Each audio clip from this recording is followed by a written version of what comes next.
Hi, I'm Michelle Cohn, postdoc at UC Davis, and I'm presenting on behalf of our UC Davis-KTH Collaboration with PhD student Patrik Jonell and Professor Jonas Beskow at KTH, and on the UC Davis side, undergraduate researcher Taylor Kim and Professor Georgia Zellou. And today I'll present our project, Embodiment and Gender Interact in Alignment to TTS Voices. Recently, advances in robotics and conversational AI have led to increasingly more human-like systems. We now have more human-like voices from household assistants like Google Assistant and Alexa, but there are also systems with expressive facial movements like Sophia and Furhat. So how do humans react to these more human-like forms?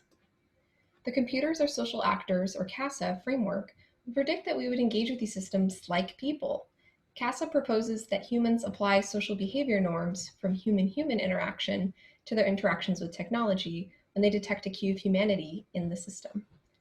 For example, participants provided more positive social evaluations of a computer if the computer itself asked for the rating compared to when another computer asked, so kind of getting at human social norms of politeness. But is saying that we treat them the same way really the full story? Audience design theory proposes that interlocutors strategically adapt their productions for the perceived communicative needs of their listener. So people may have different communicative pressures when they're talking to computers, children, or hearing impaired individuals. So combining aspects of audience design and CASA, we ask if people's behavior towards voice AI systems vary gradiently, where we might predict that people will show more human social behaviors towards more human-like systems. And one way to get at this is by looking at alignment, when interlocutors adapt the features of each other's productions. And there's a literature examining alignment towards computers and humans. For example, Brannigan and colleagues found that participants aligned in syntactic structure for the dative, so give a bone to the dog versus give the dog a bone, to apparent humans and computers to the same extent in typed interactions. And this provides some support for CASA, that we're treating human and computers similarly. Other work has provided evidence for vocal alignment, so alignment in speech. So Bell and Gustafsson found that museum goers aligned in rate toward an interactive computer avatar. In recent studies looking at voice AI assistants like Siri and Alexa, they have revealed differences for humans versus devices, with greater vocal alignment toward the human relative to the voice AI assistant. And furthermore, these alignment patterns were also socially mediated by gender. So they found more alignment toward male than female voices, both for the human and the TTS, or text-to-speech voices, similar to what's been found in studies of human-human alignment.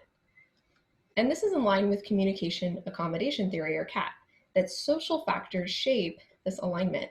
So again, for gender, but speakers can also use this degree of convergence to convey their social closeness or divergence to signal social greater distance based on how likable or attractive a speaker is. And we ask, is that also true for how human-like an interlocutor is? So combining aspects of audience design, CASA, and CAT, the present study tests whether people show different patterns of alignment based on gender. So here we're looking at male versus female asymmetries based on how human-like the system is. So on one end with the echo, which has no face, it's just a cylinder, the now in the middle, which has a face and a body, but then on the most human-like of the systems we used, the Furhat, which has a back projected video of a human face and moves to look at the interlocutor. So our first question is, will there be differences in vocal alignment along this line of personification? So one prediction is the more human-like, maybe the more vocal alignment. Alternatively, we might predict the opposite. So more human-like, maybe the less vocal alignment. And this would be in line with the uncanny valley. So here we've plotted kind of our three interlocutors. The x-axis is human likeness. On the y is familiarity, or sometimes likability. And we see that as you go closer and closer to human, people like it more and more. But at a certain point, when it approaches an actual person, this dips precipitously. So this is the uncanny valley. So this may be reflected in divergence patterns, possibly. Our second question is, are there differences in gender-mediated vocal alignment? Again, along this line. So one prediction is the more human-like, the more gender-mediated vocal alignment. So we might see stronger asymmetries of greater alignment toward the male versus the female voice. Okay. So experiment 1 consisted of 10 native English speakers. The stimuli consisted of 12 target words, all low-frequency items used in related work. And these were produced by two voices, which were presented, two identical voices presented across the 3 systems. And so those were Amazon Polly TTS voices. So the male voice was Matthew, female Sally, and these were US English voices. The experiment took place in a semi-soundproof room in the basement, KTH, Division of Speech, Music, and Hearing. And speakers wore a head-mounted microphone. You can kind of see our mixer there. So here are the parts of the experiment. So they started out first with some baseline production. So we want to know how they produce these words before they hear any of those interlocutors say them. And so we showed them several pseudo-randomized lists that they read from. So for example, list 1, list 2. After they began the shadowing procedure, so here we have the 3 interlocutors, and so which one they started with was counterbalanced across subject. And then for any given subject, they had a single gender ordering. So it was always male, female, etc., or female, male, etc. This was to avoid consecutively presenting the identical voice. So here's kind of what it looks like. Here's Patrik during our demo. So here he's sitting at the now station. Basically, we made 3 stations around the table. So the participant still plugged into their mic was able to get up and sit at the different stations according to their counterbalanced order. So here talking to the now, the fur hat, and the echo. So once they got to one of those stations, it started with a brief introduction, including a name. You'll see an example of that. Each one went through the task, and then they did the word shadowing portion, the 12 words, 2 repetitions. So let's see what that looked like. Hi, I'm Rebecca. I'm a social robot. Today we're going to do a task together. First, I'll say a word. Then, your task is to simply repeat after me. When you're ready to start, say begin. And then they did the shadowing portion. Here's an example word. Chime. Hi, I'm Matthew. I'm a social robot. Today we're going to do a task together. First, I'll say a word. Then, your task is to simply repeat after me. When you're ready to start, say start. Here's an example word from the male speaker. Chime. Okay, and then same thing for the now. Again, the same voices. Chime. Chime. Again, the same female voice, and then the male voice. Chime. Chime. After they did some ratings for each of the interlocutors, I'm not going to go through that now just because of time constraints, but there are some interesting interactions there with alignment in the paper if you're interested. Okay, experiment 2. So we had 51 native English speakers from UC Davis, and the stimuli consisted of the productions from the first experiment, the word shadowing. And we had to exclude 4 of those words. Remember, there's 12 words, just because a lot of speakers mispronounced words like wren, and yawn was very ambiguous. But this was fine because it left us with a total of 480 tokens that we could test. So this listening experiment was conducted at UC Davis in a sound attenuated booth. Participants wore headphones, and then they were facing a labeled button box like this. And then they were told, in this experiment, you'll hear 3 words in a row. A and B are by the same person and X is a different person. And their task is to judge whether A or B sounds most like X.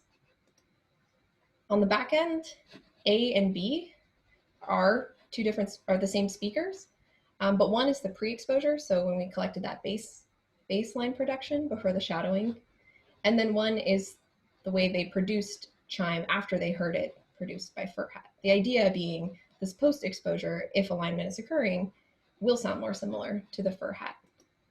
So here you can see one in action. This isn't from our exact study, but it's a similar setup. So then we coded their responses. So if they did indeed choose the post-exposure, and again, this was balanced counter by speaker and by word, so pre-exposure wasn't always first. So if they selected post-exposure, we coded that with a 1, otherwise a 0. And then we modeled that with a logistic regression with main effects of model talker system, echo, now, Furhat, model talker gender, shadow gender. So we added that since it was shown to also be a mediating factor in alignment in other studies. And then random effects, including random intercepts for word, rater, so the listener part, as well as the actual shadower. All right, what did we find? So on the x-axis is the model talker system, echo, now, Furhat. On the y is perceived alignment from that perception study. So this is the proportion of trials where they selected that post-exposure, sounding more similar. On the left, female shadowers, on the right, male. And then the colors indicate the different TTS voices. So if it was the female voice or the male voice. Female voice in orange, male voice in blue. All right, so now we can see everything. So we're gonna go through the results piece by piece. So we found a main effect of model talker gender, where we see greater alignment towards the male in blue than female overall. There was no main effect of model talker system, but it interacted with gender quite a bit. So we found that males and females aligned more to the male now than the female now. So you can see that here. There was also a 3-way interaction with shadower. So females align more to the female Furhat. You can see that there. And less to the female echo. So really giving kind of a line here. We re-leveled the model to look at what was happening with males, and we found that males aligned more to the male Furhat. You can see that there. And less to the echo. But then we did a post-hoc analysis just to see if the alignment toward the male Furhat and now were different. They weren't different, but they were both higher than for echo. Okay, so overview. So what did we find? We found some alignment for all voices in all forms, all embodiments. So here in green, I marked chance. So everything is higher than chance. We saw no divergence.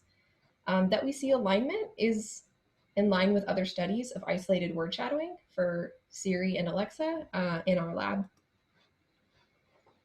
We also saw more alignment towards male versus female TTS voices. So again, that provides support for Cat that we are seeing these socially mediated patterns of alignment. We didn't see a main effect of model talker system, but there were many interactions between model talker gender of model talker system with model talker gender and shadower gender. So if we kind of take a zoomed out approach, we could kind of see that female shadowers, so on the left, kind of display more gradient alignment towards female TTS voices. So it's kind of like increasing alignment towards Furhat from echo. Whereas this pattern seems to be a little bit more categorical for males. So less for echo, but then kind of the same for the male TTS voices presented in the now and Furhat. So overall, this suggests a dynamic interplay between social and cognitive factors, things like personification and gender, as well as multiple theories.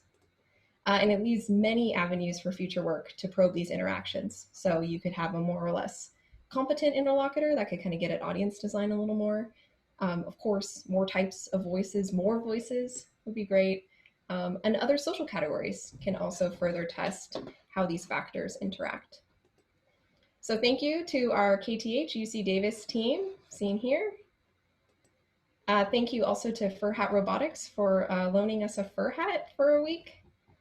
Thanks to our participants and our UC Davis undergrad RA, Irene Ho. Thank you.